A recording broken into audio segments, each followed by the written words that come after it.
जय श्री कृष्णा, राधे राधे। आप और आपके पूरे परिवार पर भगवान विष्णु की कृपा सदैव बनी रहे। आज हम सुनेंगे कजरी तीज की व्रत कथा। भादो मास की कृष्ण पक्ष की तृतीया को कजरी तीज यानी सातुड़ी तीज का व्रत किया जाता है।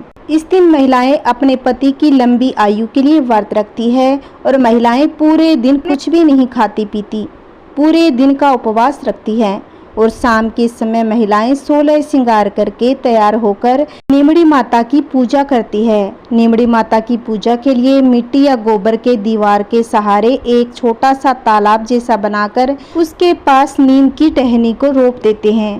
तालाब में कच्चा दूध और जल डालते हैं और किनारे पर एक दिया जलाकर रख देते हैं। फिर नीमड़ी माता को जल के छींटे देकर उन्हें रोली, अक्षत व मोली चढ़ाएं। इसके बाद पूजा के कलश पर रोली के टिक्का लगाकर कलवा बांधे और नीमड़ी माता के पीछे दीवार पर उंगली से मेहंदी, रोली और काजल की 13 बिंदियां लगाई जाती है। इस तरह पूजन करने के बाद नीमड़ी माता की, सातुड़ी तीज की, गणेश जी की, लपसी तपसी की इन कहानियों को अवश्य ही सुनना चाहिए। आइए भक्तों, पूरी श्रद्धा प्रसन्नचित्त मन से इन कहानियों को सुनते हैं। एक साहूकार था, उसके 7 बेटे थे। उसका सबसे छोटा बेटा पांव से अपाहिज था। वह रोजाना एक वेश्या के पास जाता था। उसकी पत्नी बहुत पतिव्रता थी, खुद उसे कंधे पर बैठाकर वेश्या के यहाँ छोड़ आती थी। बहुत गरीब थी, जेठानियों के पास काम करके अपना गुजारा किया करती थी। भाद्रपद के महीने में कजली तीज के दिन सभी ने तीज माता का व्रत किया और पूजा के लिए सत्तू बनाए। छोटी बहू बहुत गरीब थी। उसकी सास ने उसके लिए एक सत्तू का छोटा पिंड बनाया। शाम को पूजा करके जैसे ही वो सत्तू पासने लगी, उसका पति बोला, मुझे वेश्या के यहाँ छोड़कर आ। हर दिन की तरह उस दिन भी पति को कंधे पर बैठाकर छोड़ने चली गई, लेकिन वो बोलना भूल गया कि तू वापस चली जा। वह बाहर ही उसका इंतजार करने लगी। इतने में जोर से वर्षा होने लगी और बरसाती नदी में पानी बहने लगा। कुछ देर बाद नदी में से आवाज आई, आव तारी जाव तारी दोना खोल के पी, पीऊ प्यारी होए। आवाज सुनकर उसने नदी की तरफ देखा। दूध का दोना नदी में तैरता हुआ आता दिखाई दिया। उसने दोना उठाया और 7 बार उसे पीकर दोने के 4 टुकड़े कर दिए, चारों दिशाओं में फेंक दिए। उधर तीज माता की कृपा से उस वेश्या ने अपना सारा धन उसके पति को वापस देकर सदा के लिए वहां से चली गई। पति ने सारा धन लेकर घर आकर पत्नी को आवाज दी, दरवाजा खोल। तो उसकी पत्नी ने कहा, मैं दरवाजा नहीं खोलूंगी। तब उसने कहा, अब मैं वापस कहाँ जाऊंगा, अपन दोनों मिलकर सातू पासेंगे। लेकिन उसकी पत्नी को विश्वास नहीं हुआ। उसने कहा, मुझे वचन दो, आप वेश्या के पास नहीं जाओगे। पति ने पत्नी को वचन दिया तो उसने दरवाजा खोल दिया और देखा उसका पति गहनों और धन माल सहित खड़ा हुआ था। उसने सारे गहने कपड़े अपनी पत्नी को दे दिए। फिर दोनों ने बैठकर सत्तू पासा। सुबह जब जेठानी के यहाँ काम करने नहीं गई तो बच्चे बुलाने आए, काकी चलो सारा काम पड़ा है। उसने कहा, अब तो मुझ पर तीज माता की कृपा हुई है, अब मैं काम करने नहीं आऊँगी। बच्चों ने जाकर माँ को कहा, आज से काकी काम करने के लिए नहीं आएगी, उन पर तो तीज माता की कृपा हुई है। वह नए नए कपड़े गहने पहनकर बैठी है और काका जी भी घर पर बैठे हैं। सभी लोग बहुत ही खुश हैं। हे तीज माता, जैसे आप उस पर प्रसन्न हुई वैसी सब पर प्रसन्न होना, सबके दुख दूर करना। बोलो तीज माता की जय। आइए अब दूसरी कथा सुनते हैं। किसी गांव में एक सेठ और सेठानी रहते थे। वे बहुत ही धनवान थे, लेकिन उन्हें एक दुख था कि उनके कोई पुत्र नहीं था। सेठानी ने भादुड़ी तीज यानी सातुड़ी तीज का व्रत करके कहा, हे नीमड़ी माता, मेरे बेटा हो जाएगा तो मैं आपको 1.25 मन का सत्तू चढ़ाऊंगी। माता की कृपा से सेठानी को 9वें महीने लड़का हो गया। सेठानी ने सत्तू नहीं चढ़ाया। समय के साथ सेठानी को 7 बेटे हो गए, लेकिन सेठानी सत्तू चढ़ाना भूल गई। पहले बेटे का विवाह हो गया और शादी के पहले दिन वह बेटा अपने कक्ष में सोया हुआ था और आधी रात को सांप ने आकर डस लिया और उसकी मृत्यु हो गई। इसी तरह करके उसके 6 बेटों का विवाह के उपरांत मृत्यु हो गई। सातवें बेटे की सगाई आने लगी। सेठ सेठानी मना करने लगे तो गांव वालों के बहुत समझाने पर सेठ सेठानी बेटे की शादी के लिए तैयार हो गए। तब सेठानी ने कहा कि गांव वाले नहीं मानते हैं तो इसकी सगाई दूर देश में करना। सेठ जी सगाई करने के लिए घर से चले और बहुत दूर एक गांव में आए।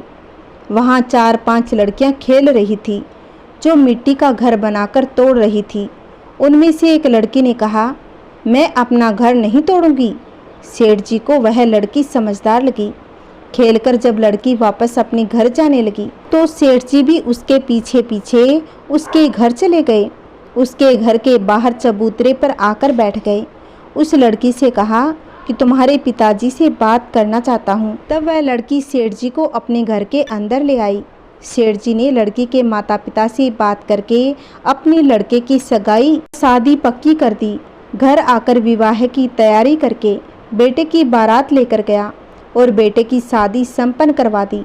इस तरह 7वें बेटे की शादी हो गई। बारात की विदाई हुई। लंबा सफ़र होने के कारण लड़की की माँ ने लड़की से कहा कि मैं ये सत्तू व सीख डाल रही हूँ। रास्ते में कहीं पर शाम को नीमड़ी माता की पूजा करना, नीमड़ी माता की कहानी सुनना और सत्तू पास लेना। कल्पना निकाल कर सासू जी को दे देना। बारात धूमधाम से निकली। रास्ते में बड़ी तीज का दिन आया। ससुर जी ने बहू को खाने को कहा। बहू बोली, आज मेरी तीज का उपवास है। शाम को नीमड़ी माता का पूजन करके नीमड़ी माता की कहानी सुनकर ही भोजन करूंगी। एक कुएं के पास नीमड़ी नजर आई तो सेठ जी ने गाड़ी रोक दी। बहू नीमड़ी माता की पूजा करने लगी तो नीमड़ी माता पीछे हट गई। बहू ने पूछा, हे माता, आप पीछे क्यों हट गई?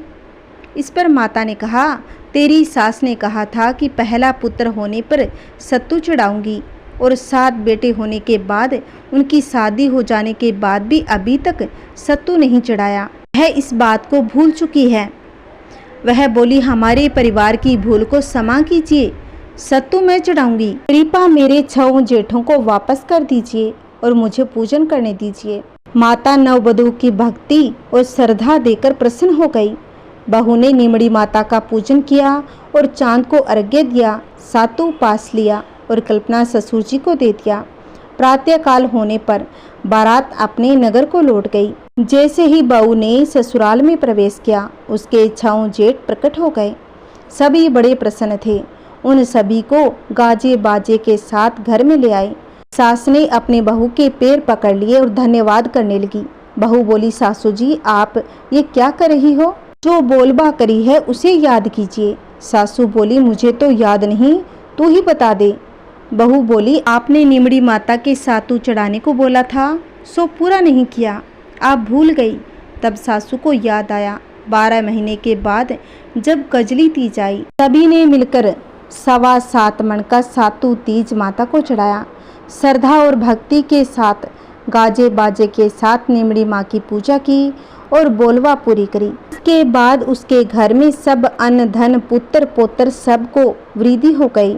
हे तीज माता, जैसे सेठ पर कृपा करी वैसे सब पर करना, तथा अधूरी हो तो पूरी कर जो, पूरी हो तो मान कर जो। बोलिए तीज माता की जय। आइए भक्तों, अब तीसरी कथा सुनते हैं। एक समय की बात है, एक नगर में एक साहूकार रहता था। उसके 7 बेटे थे। भादवे के महीने में सातू की तीज आई। साहूकार के 6 बेटों की बहू के पीहर से तो सत्तू के पिंडे आए थे, परंतु 7वीं बहू के पीहर नहीं था। इसी कारण उसके कुछ भी नहीं आया तो वह बहुत ही दुखी रहती है। एक बार अपने पति से कहने लगी, इस बार सातुड़ी तीज पर मुझे भी सत्तू कल्पना है, आप मुझे कहीं से भी सत्तू ला कर दो। उसका पति यह बात सुनकर चिंता में पड़ गया कि मैं इसके लिए सत्तू कहाँ से लाऊं। उसका पति एक सेठ के यहाँ मुनीम जी का कार्य करता था, तो उस सेठ के भंडार की और दुकान की चाबियां उसी के पास रहती थी। उसने सोचा, क्यों ना मैं आज सेठ जी की दुकान में से सत्तू का सामान निकालकर अपनी पत्नी को लाकर दे दूं, वह भी खुशी खुशी सातुड़ी तीज का व्रत कर सके। यही सोचकर वह आधी रात को सेठ की दुकान पर जा पहुंचा और दुकान के भंडार का ताला खोलकर उसमें सत्तू के लिए गेहूं, चना, जौ, चावल, घी, शक्कर निकाले और उसने सोचा कि मैं गेहूं, चना, जौ इन चीज़ों को पीसकर इन सब का आटा बना करके ले जाकर उसे दे दूंगा तो वह सत्तू बनाकर पूजा कर लेगी। ऐसा सोचकर वहीं बैठकर चक्की में गेहूं, चना, जौ, चावल पीसने लगा। चक्की की आवाज़ सुनकर ऊपर दुकान के मालिक की पत्नी सेठानी अपने पति से बोली, नीचे दुकान के भंडार में कोई है, आप जाकर देखो। उसके पति को गहरी नींद आ रही थी तो वह बोली, तुम्हारे तो कान बजते हैं, चुपचाप सो जाओ, मुझे भी सोने दो। ऐसा कहकर सेठ जी ने सेठानी को भी सुला दिया और खुद भी सो गया। पर थोड़ी देर होते ही फिर से चक्की की आवाज़ आने लगी। तो सेठानी ने फिर से सेठ जी को जगाया और बोला, चलो नीचे देख कर आते हैं, कोई तो नीचे है। दोनों नीचे दुकान के भंडार में जाकर देखते हैं तो वहाँ पर उनका मुनीम चक्की पीस रहा था। उसके पूछते ही कि तुम इतनी आधी रात को ये गेहूं क्यों पीस रहे हो? सेठ जी को देखते ही मुनीम डर गया और डरते डरते सारी कहानी बता दी कि मेरी पत्नी के कोई मायका नहीं है और वह सातुड़ी तीज पर सत्तू पासना चाहती है, तो उसने मुझसे सत्तू मांगा और मैं कहाँ से ला कर देता, इसीलिए मैंने आपके यहाँ से सत्तू का सामान निकाला है। जब सेठ जी ने मुनीम के मुँह से यह बात सुनी तो उसे कहने लगा, तू घर जा, कल तेरे घर सत्तू पहुँच जाएगा। दूसरे दिन सेठ जी सेठानी जी को साथ लेकर उस मुनीम के घर गए। उसकी पत्नी को अलग अलग तरह के सत्तू, गेहूं, जौ, चने, चावल देते हैं। इधर उसकी जेठानियां देखती है तो उसकी आंखें फटी की फटी रह गई और वह सोचती है कि इसके तो हमसे भी अच्छा सत्तू आया है। वह खुशी खुशी सातुड़ी तीज की पूजा करती है, सत्तू का भोग लगाती है। हे तीज माता, जैसे छोटी बहू को पीहर दिया वैसे सबको देना। कहानी कहते कहानी सुनते हुंकार भरते, सबके घर में सुख शांति बनाए रखना। आइए भक्तों, अब हम सुनेंगे भगवान गणेश की कहानी। एक गांव में माँ बेटी रहती थी। एक दिन वह अपनी माँ से कहने लगी कि गांव के सब लोग गणेश मेला देखने जा रहे हैं, मैं भी मेला देखने जाऊंगी। माँ ने कहा, वहाँ बहुत भीड़ होगी, कहीं गिर जाओगी, कहीं चोट लग जाएगी। लड़की ने माँ की बात को नहीं सुना और मेला देखने चल पड़ी। माँ ने जाने से पहले बेटी को 2 लड्डू दिए और 1 घंटे में पानी दिया। माँ ने कहा कि 1 लड्डू तो गणेश जी को खिला देना और थोड़ा पानी पिला देना, दूसरा लड्डू तुम खा लेना और बचा पानी भी पी लेना। लड़की मेले में चली गई। मेला खत्म होने पर सभी गांव वाले वापस आ गए, लेकिन लड़की वहीं बैठी रही, घर वापस नहीं आई। लड़की मेले में गणेश जी के पास बैठ गई और कहने लगी, 1 लड्डू और पानी गणेश जी तुम्हारे लिए, 1 लड्डू और बचा हुआ पानी मेरे लिए। इस तरह कहते कहते सारी रात बीत गई। गणेश जी से यही प्रार्थना करती रही, गणेश जी यह लड्डू आप खा लीजिए और पानी पी लीजिए। लेकिन गणेश भगवान प्रकट नहीं हुए। फिर भगवान गणेश जी ने देखकर सोचा, अगर मैंने यह लड्डू और पानी नहीं पिया तो यह लड़की अपने घर नहीं जाएगी। यह सोचकर गणेश जी एक लड़के के वेश में आए, उससे लड्डू लेकर खा लिया और साथ ही थोड़ा पानी पी लिया। फिर वह कहने लगे कि मांगो, तुम क्या मांगती हो? लड़की मन में सोचने लग गई, अरे अब क्या मांगूं, मुझे तो पता ही नहीं क्या मांगते हैं। अन्न मांगूं या धन मांगूं या अपने लिए अच्छा वर मांगूं या खेत मांगूं या महल मांगूं, वह मन में सोच ही रही थी।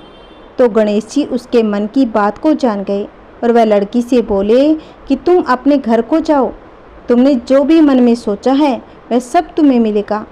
लड़की घर को पहुंची तो माँ ने पूछा कि इतनी देर कैसे हो गई?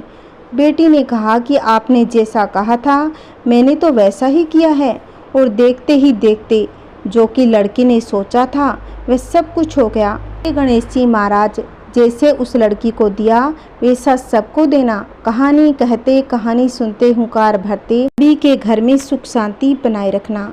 बोलिए गणेश महाराज की जय। आइए भक्तों, अब हम सुनेंगे लपसी तपसी की कहानी। एक लपसी था, एक तपसी था। तपसी तो भगवान की तपस्या करता था और लपसी 1.25 सेर की लपसी बनाकर भगवान को भोग लगाकर चीम लेता था। एक दिन दोनों लड़ने लग गए। लपसी बोला मैं बड़ा, तपसी बोला मैं बड़ा। इतने में नारद मुनि आए और बोले, तुम दोनों क्यों लड़ रहे हो? तो लपसी ने कहा मैं बड़ा हूँ और तपसी ने कहा मैं बड़ा हूँ। तपसी बोला मैं सारे दिन भगवान की पूजा करता हूँ। यह सुन नारद जी ने कहा, मैं तुम्हारा फैसला कल आकर कर दूंगा। दूसरे दिन लपसी तपसी नहा करके आए तो नारद जी ने 1.25 करोड़ की अंगूठी उनके आगे फेंक दी, लेकिन लपसी का ध्यान उस अंगूठी पर नहीं गया और तपसी तपस्या करने बैठा तो उसे अंगूठी दिखाई दी। उसने अपने घुटने के नीचे दबा ली और तपस्या करने लगा। तपसी तो रोज की तरह लापसी बनाकर उसका भगवान के आगे भोग लगाकर जिम में बैठ गया। इतने में नारद जी वहां पर आ गए। नारद जी से दोनों ने पूछा कि कौन बड़ा है। फिर तपसी ने कहा कि मैं बड़ा हूँ। नारद जी बोले, तेरा घुटना तो उठा, उसके नीचे 1.25 करोड़ की अंगूठी निकली। तब नारद जी बोले कि ये अंगूठी तूने चुराई है। तू इतनी तपस्या करता है फिर भी तेरी चोरी करने की आदत नहीं गई, तुझे तेरी तपस्या का फल नहीं मिलेगा।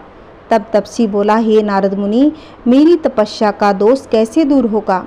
नारद जी ने कहा, यदि कोई गाय और कुत्ते की रोटी नहीं बनाएगा तो फल तुझे मिलेगा। यदि कोई ब्राह्मण को भोजन कराकर दक्षिणा नहीं देगा तो फल तुझे मिलेगा। यदि कोई साड़ी के साथ ब्लाउज नहीं देगा तो फल तुझे मिलेगा। यदि कोई दिए से दिया जलाएगा तो फल तुझे मिलेगा। यदि कोई सारी कहानी सुने लेकिन तुम्हारी कहानी नहीं सुनेगा तो फल तुझे मिलेगा। उसी दिन से हर व्रत कथा कहानी के बाद लपसी तपसी की कहानी तो अवश्य ही सुनी जाती है। जय श्री कृष्णा, राधे राधे। बोलिए तीज माता की जय, बोलिए निमड़ी माता की जय। अगर आपको मेरी कथा अच्छी लगी है तो प्लीज़ इस कथा को आगे भी शेयर करें और कमेंट बॉक्स में जय माता दी अवश्य लिखना।